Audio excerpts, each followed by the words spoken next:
RSS के 100 साल पूरे हुए हैं। जी जी। तो आपको लग रहा है कि पिछले कुछ सालों में बदल गए हैं, वो एक संगठन या विचारधारा है? नहीं नहीं, कूड़ा जो होता है ना, वो कूड़ा बदलना, यानी आप सोचते हो उसमें कोई सुधार हो जाता है, नहीं तो कूड़ा तो और सड़ान पैदा करता है। और इसको 100 साल का एक शर्मनाक दौर कहता हूँ, 100 साल के इस देश के लिए। मैंने 40 साल लगाए हैं सिर्फ आरएसएस के दस्तावेजों को जमा करने में, उनको समझने में। एक क्रिमिनल ऑर्गेनाइजेशन, एक इंसान विरोधी ऑर्गेनाइजेशन, एक औरत विरोधी ऑर्गेनाइजेशन। और ये मैं नहीं कह रहा हूँ, सरदार पटेल कह रहे हैं, गोलवलकर को कह रहे हैं कि आपने ऐसे माहौल पैदा कर दिया था कि गांधी जी की हत्या हुई। वेस्टर्न यूपी के अंदर मुसलमानों का कत्लेआम कराने के लिए उसने क्या किया था, एक एक मोहल्ला, उस मोहल्ले के अंदर कितने मुसलमान घर हैं, उस मुसलमान घरों में कैसे आप किस रास्ते से जाएंगे, पीछे से घुसेंगे, क्या करेंगे।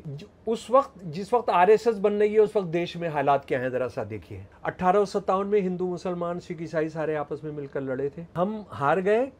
और हारने की वजह थी कुछ गद्दार, मुसलमान हिंदू सिख मिलकर लड़ रहे, तो गद्दार भी हिंदू मुसलमान सिख थे जो मरवा रहे थे। अंग्रेजों के जो दलाल हैं, अंग्रेजों के जो बिलों में घुसे हुए ये बीमारी के कॉकरोच हैं और ये चूहे हैं प्लेग फैलाने वाले, ये निकल कर कैसे सामने आ रहे हैं। आरएसएस जो बनती है ऐसी खाली नहीं बनती है, इनका कोई हिंदू से कोई लेना देना, इनका अंग्रेजों की दलाली करना, जो अंग्रेजों को दोबारा मार पड़ने वाली है उसको फिर डिवाइड एंड रूल को कामयाब कराने के लिए। ये हिंदू परिवार के अंदर, एक ब्राह्मण परिवार के अंदर जुल्म सहा हुआ बच्चा उसके खिलाफ नहीं लड़कर मुसलमानों के खिलाफ संगठन बनाता है। मैं ये सवाल पूछ रहा हूँ 40 साल से। बीमार घर का बीमार बच्चा है, ये दिमागी तौर पर बीमार है, हेडगवार। मैं ये कह रहा हूँ, ये ऐसे लोग हैं जिन्होंने इंसानियत, हिंदू, औरत, भारत माँ, मादर वतन, इंडियन कॉन्स्टिट्यूशन के साथ लगातार बलात्कार किए हैं। आरएसएस के एक आदमी ने पूछा कि आपने जनाब कांग्रेस क्यों छोड़ी। इसने कहा कांग्रेस इसलिए छोड़ी क्योंकि गांधी जी ये कहते हैं ये सिर्फ हिंदुओं का राष्ट्र नहीं है, ये हिंदू, मुसलमान, सिख, ईसाई सबका राष्ट्र है। अब मैं यहाँ पर एक सवाल आरएसएस वालों से 40 साल से पूछ रहा हूँ, तुम्हारा एक आदमी क्या, तुम्हारे गली का कुत्ता, तुम्हारे गली का पिल्ला, तुम्हारी गली का चूहा, तुम्हारे गली की बकरी, बिल्ली, कभी हिंदू राष्ट्र के लिए अंग्रेजों के खिलाफ तुमने कोई धरना दिया? आजादी, कांग्रेस की आजादी में तुम शामिल नहीं हुए। तुमने हिंदू राष्ट्र बनाने के लिए कोई धरना दिया? मैं पूछ रहा हूं, तुम्हारा कोई आदमी वंदे मातरम गाते हुए अंग्रेजों के खिलाफ कि अंग्रेजों तुम भारत, इसको हिंदू राष्ट्र बनाओ, तुम ये छोड़कर चले जाओ, हम वंदे मातरम गाएंगे, तुमने कोई धरना दिया? तुमने कोई पिकेटिंग किया? तुमने कोई हड़ताल की? तुमने तिरंगा झंडा छोड़ो, तिरंगे झंडे के बारे में तो तुमने जो कहा है वो इतना शर्मनाक है कि तुमको फांसी पर लटका देना चाहिए, क्योंकि इसमें 3 रंग हैं, 3 रंग मनहूस होते हैं। हिंदुओं के मनोविज्ञान पर इसका बुरा असर पड़ेगा, हिंदू इसको कभी मंजूर नहीं करेंगे। मनुस्मृति मुसलमानों के खिलाफ नहीं है, ईसाइयों के खिलाफ नहीं है, मनुस्मृति शूद्रों के बारे में। आप देखेंगे सारे हिंदुत्ववादी क्रिमिनल, ये बाबा वगैरह जो हैं, ये सारे खुला घूम रहे हैं। और मैं तो कहता हूँ इनके ब्राह्मण कौन है? मोदी जी के अडानी अंबानी। इस्लाम जिसने औरत को 1400 साल पहले बराबरी दे दी, उसने औरत का क्या करके रखा है? ये इस्लाम धर्म के ठेकेदार, ये जाहिल गंवार, बिल्कुल वही लफ्ज हैं। मैंने कोई कैसे लिख सकता है अपने औरत के बारे में, अपनी धर्म की औरत के बारे में? सुन लो मेरे प्यारे दोस्तों, आरएसएस का जो प्रोजेक्ट है हिंदू औरतों के बारे में, ये स्त्रियां ना तो पुरुष के रूप का और ना ही उसकी आयु का विचार करती हैं, उन्हें तो केवल पुरुष के पुरुष होने से ही प्रयोजन है। यही कारण है कि पुरुष को पाते ही उससे भोग के लिए प्रस्तुत हो जाती हैं, चाहे वो कुरूप हो या सुंदर हो। वो ये कह रहे हैं कि हिंदू औरत जो है मर्द को देखती है, काला हो, लूला हो, लंगड़ा हो, बहरा हो, उसको देखते ही उसको बिस्तर पर ले जाने कर उससे संभोग करना चाहती है। पति मारपीट करे, दुख दे तो पत्नी को क्या करना चाहिए? जवाब खुद ही दे रहे हैं। पत्नी को तो यही समझना चाहिए कि मेरे पूर्व जन्म का कोई बदला है, ऋण है जो इस रूप में चुकाया जा रहा है, अतः मेरे पाप ही कट रहे हैं और मैं शुद्ध हो रही हूँ। वो दलालों का दौर है, ये दलालों की सरकारें हैं। क्या ये देश जानता है कि अकबर के बाद का कोई भी मुगल राजा की माँ मुसलमान नहीं है? लेकिन क्या ये देश ये भी जानता है कि औरंगजेब ने कभी भी शिवाजी महाराज का सामना नहीं किया मैदान जंग में? और अगर कोई ये साबित कर दे आरएसएस वाला है, कोई माई का लाल या बाप का लाल, कि मैं ये गलत कह रहा हूं, तो जो जो जो सजा तय की जाएगी, मैं उसको बिना किसी बहस मुबाहिसे के मैं उसको मान लूँगा। देखिए, आज मेरे पास कुछ किताबें हैं और ये किताबें मैंने क्यों ली हुई हैं ये आपको समझ में आएगा। इसके पीछे कारण है। देखिए, आरएसएस को पहचाने, सही है, राष्ट्रीय स्वयं संघ के दस्तावेजों पर आधारित, भारत विभाजन विरोधी मुसलमान, देश प्रेमी मुसलमानों की अनकही दास्तान, हिंदू राष्ट्र और आरएसएस। अब ये सब बातें हम क्यों कर रहे हैं? क्योंकि आज हम जो आपकी मुलाकात कराने जा रहे हैं इन्हीं के, जिन्होंने लिखा हुआ है, शमशुल इस्लाम साहब से।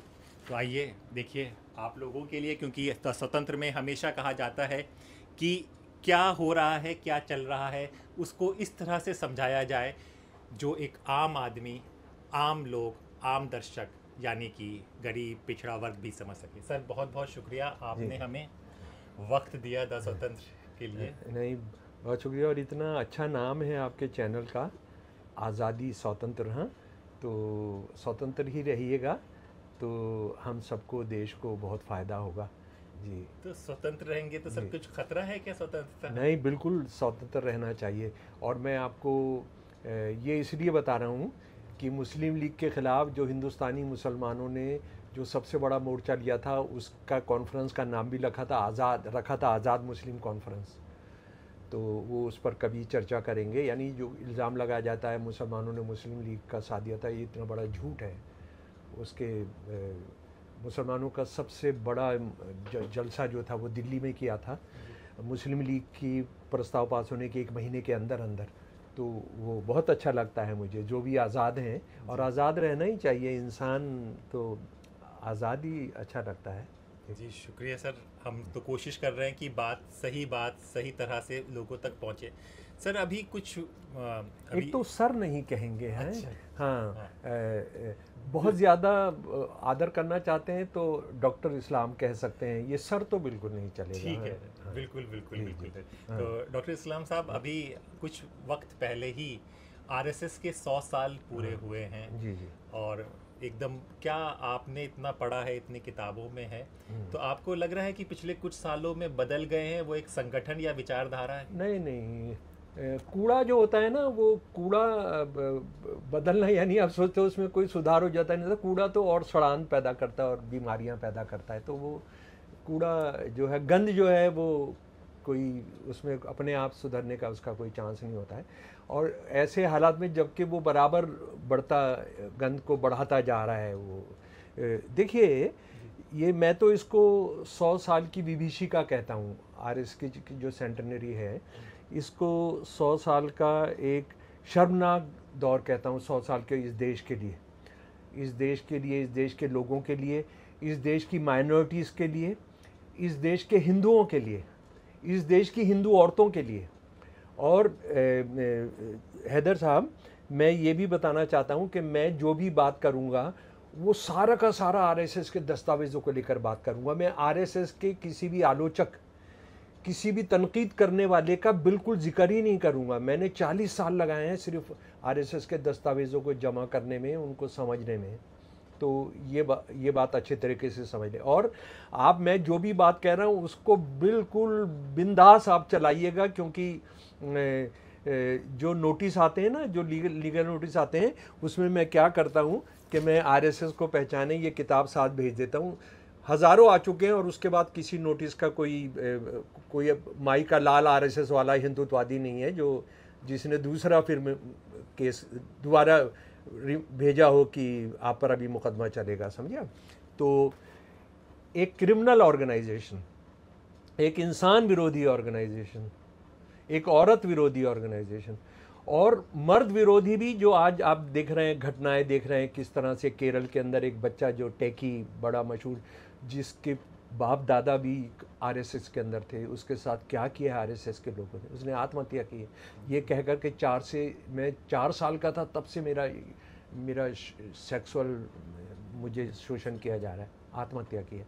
तो ये तो एक श्राप है इस दुनिया पर, इस समाज पर। और यानी क्या इसके कितने वैल्यू चाहिए? गांधी जी के हत्यारे, और ये मैं नहीं कह रहा हूँ, सरदार पटेल कह रहे हैं, सरदार पटेल कह रहे हैं श्यामा प्रसाद मुखर्जी को चिट्ठी लिखते हुए, जो हिंदू महासभा का प्रेसिडेंट था, गोलवलकर को कह रहे हैं कि आपने ऐसे माहौल पैदा कर दिया था कि गांधी जी की हत्या हुई। आपने आम मासूम मुसलमान बच्चे औरतों से बदला लिया, जिसका कोई मतलब नहीं था, गुनाहगार जो थे उनसे उनका आप बदला नहीं लिया, इनके साथ आपने बदला लिया। तो इनके जो जुर्म हैं असल में वो बदकिस्मती से कांग्रेस में बहुत आरएसएस समर्थक लोग रहे। उसका एक लंबी एक कथा है। मुझे लग रहा है कि ये बहुत इधर उधर ना फैल जाए, लेकिन यहाँ पर एक बात करके मैं ख़त्म करूँगा। जैसे आप इसको लेते हैं पंत जी को, जो आज़ादी के वक्त हमारा जो यूनाइटेड प्रोविंस है, जो उत्तर प्रदेश है, उसके चीफ मिनिस्टर थे। उस वक्त चीफ मिनिस्टर को प्राइम मिनिस्टर कहते थे, गोविंद वल्लभ पंत। गोविंद वल्लभ पंत आरएसएस के आदमी थे। ये वो आदमी है जिसके रहते हुए रात को रामलला प्रकट हो गए थे दिसंबर के अंदर बाबरी मस्जिद के अंदर, जिससे वो सारा शुरू होता है। और उनके जो होम सेक्रेटरी थे राजेश्वर दयाल, सीनियर आईसीएस, उस वक्त आईसीएस होते थे, बहुत सीनियर, उन्होंने अपनी जीवनी लिखी है लाइफ ऑफ अ टाइम, वो हम सब ने पढ़नी चाहिए। उन्होंने लिखा है कि आज़ादी के मौके पर गोलवलकर, जो उस वक्त सरसंघचालक था आरएसएस का, वो वेस्टर्न यूपी के अंदर मुसलमानों का कत्लेआम कराने के लिए उसने क्या किया था। एक एक मोहल्ला, उस मोहल्ले के अंदर कितने मुसलमान घर हैं, उस मुसलमान घरों में कैसे आप किस रास्ते से जाएंगे, पीछे से घुसेंगे, क्या करेंगे, इतना माइन्यूटली नक्शे बना के रखे हुए थे। तो जेटली साहब जो एक आईजीपी थी उस ज़माने के, बहुत ईमानदार, बहुत सेकुलर पुलिस अफसर, उन्होंने छापा मारा आरएसएस के दफ्तर पर, और वो संदूक भरा हुआ वो पकड़ा। और वो संदूक इतना भयानक था वो सब, और वो हो जाता तो कत्लेआम होता तो क्या होता।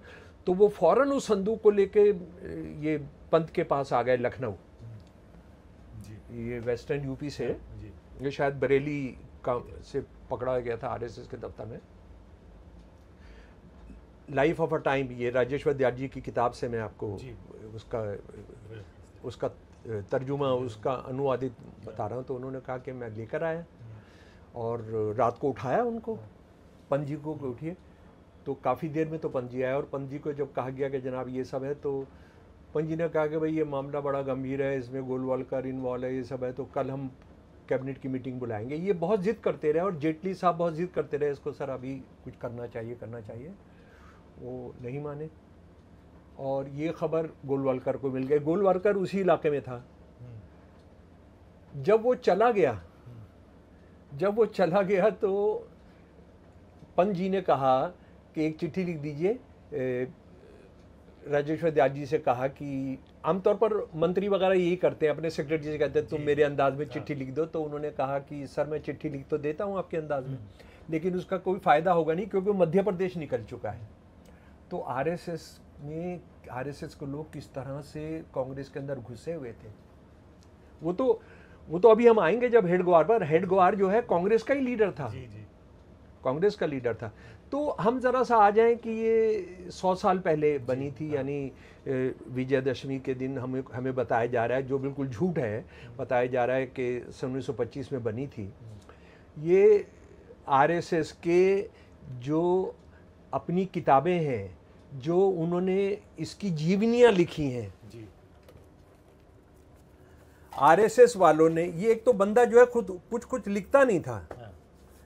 ये जो है, ये मज़े की बात ये है कि हेडगेवार साहब कुछ लिखते नहीं थे। ये उनकी इस तरह की जीवनियाँ उनकी आरएसएस ने छापी हैं, और बड़े शान से बताते हैं कि वो पेन नहीं रखते थे। मतलब बताइए, आपको मजाक उड़ाना चाहिए कि पेन नहीं रखते थे, आप तो क्या बताने की कोशिश कर रहे हैं, पर इसको शान के तौर पर बताते हैं कि वो पेन नहीं रखते थे। तो वो जो है, ये 10-12 हैं इस तरह की अंग्रेज़ी हिंदी में। तो वो ये जो है 1925 के अंदर 3 साल में तो इसका ड्रेस तय हुआ, इसका नाम 2 साल के बाद तय हुआ। मैं इन उसकी बायोग्राफी से बता रहा हूँ, पढ़कर आपको बता रहा हूँ। और अगर कोई ये साबित कर दे आरएसएस वाला है, कोई माई का लाल जी। या बाप का लाल, कि मैं ये गलत कह रहा हूँ, तो जो जो जो सज़ा तय की जाएगी मैं उसको बिना किसी बहस मुबाहिसे के मैं उसको मान लूँगा। अच्छा, पहले वो ले आया हेड गवार साहब जो हैं वो खाकी टोपी ले आए, क्या ले आए, वो उसमें बताया कि 3,000 रुपये खर्च हो गए, सब इसी में लिखा है। वो बाद में तो असल में आरएसएस ने जो बाकायदा काम